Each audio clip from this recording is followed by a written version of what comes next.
محترم طلباء کرام، السلام علیکم۔ درسی نظامی کورس چینل میں آپ سب کو خوش آمدید۔ اس چینل میں آپ کو ملیں گے ہر درسی کتاب کے مکمل دروس، تو جلدی کیجئے ہمارے چینل کو سبسکرائب کیجئے اور ساتھ میں گھنٹی کا بٹن بھی دبائیے تاکہ ہمارا ہر درس آپ کو بروقت ملے۔ اللہ تعالی ہم سب کو سننے، سمجھنے، عمل کرنے اور اخلاص کی توفیق عطا فرمائے، آمین یا رب العالمین۔ تو آئیے پڑھتے ہیں آج کا درس۔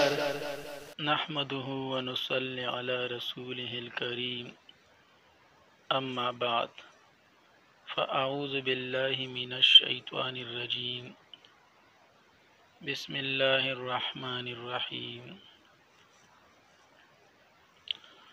وَأَجْوَفْ آنست کے در مقابل عین کلمہ اسم یا فعل حرف علت بود، چون قول وقال بر و بیع و باع بر وزن فعل و فعل۔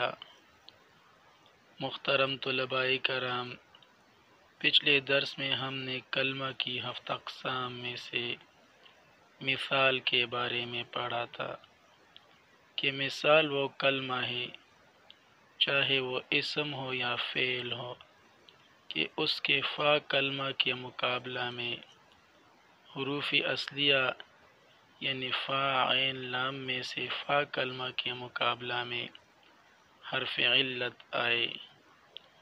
پھر اگر وہ حرف علت واو ہو تو اس کو مثال واوی، اور یا ہو تو اس کو مثال یائی کہتے ہیں۔ آج انشاءاللہ اجوف کے بارے میں پڑھیں گے۔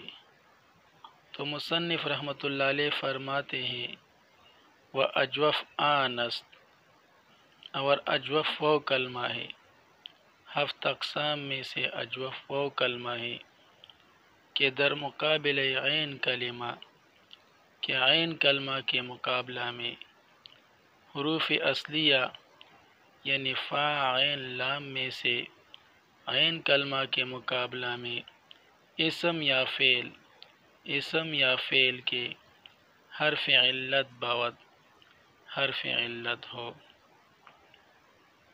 یعنی اجوف وہ کلمہ ہے، 7 اقسام میں سے اجوف وہ کلمہ ہے کہ جس کے عین کلمہ کے مقابلہ میں حروف اصلیہ میں سے عین کلمہ کے مقابلہ میں حرف علت آئے، پھر چاہے وہ اسم ہو یا فعل ہو، تو اس طرح کا کلمہ اجوف کہلاتا ہے۔ مثال کی طرح اجوف کی بھی 2 قسمیں ہیں۔ اگر عین کلمہ کے مقابلہ میں وہ آئے تو اس کو اجوف واوی، اور اگر یا آئے تو اس کو اجوف یائی کہتے ہیں۔ مثالوں سے انشاءاللہ وضاحت ہو جائے گی۔ چون قول وقال، مثلا قول اور قال، و بیع و باع، اور بیع اور باع، بر وزن فعل و فعل، فعل اور فعل کے وزن پر۔ قول وقال یہ اجوف واوی کی مثالیں ہیں، و بیع و باع یہ اجوف یائی کی مثالیں ہیں۔ قول یہ اجوف واوی میں سے اسم کی مثال ہے فعل کے وزن پر، اور قال یہ اجوف واوی میں سے فعل کی مثال ہے فعل کے وزن پر۔ قول اس وجہ سے اجوف واوی ہے کہ اس میں فعل کی عین کلمہ کی جگہ پر واو ہے، تو اس وجہ سے یہ اجوف واوی ہے۔ اور قال بھی اس وجہ سے اجوف واوی ہے کہ اس میں بھی عین کلمہ کی جگہ پر واو ہے، لیکن بظاہر وہ ہمیں نظر نہیں آ رہا بلکہ الف نظر آ رہا ہے، کیونکہ اس میں اعلال ہوا ہے، یعنی قال اصل میں قوالا تھا، پھر وہ الف سے تبدیل ہو کر قالا ہو گیا، اب یہ وہ الف سے کس طرح تبدیل ہوا اور اعلال کسے کہتے ہیں، یہ ساری باتیں جب انشاءاللہ جب ہم قوانین پڑھیں گے اس وقت تفصیل سے پڑھیں گے۔ بس فی الحال آپ کو صرف اتنا جان لینا چاہیے کہ قالا اصل میں قوالا تھا، پھر وہ الف سے تبدیل ہو کر قالا ہو گیا، تو یہ قالا بھی اجوف واوی کی مثال ہوئی۔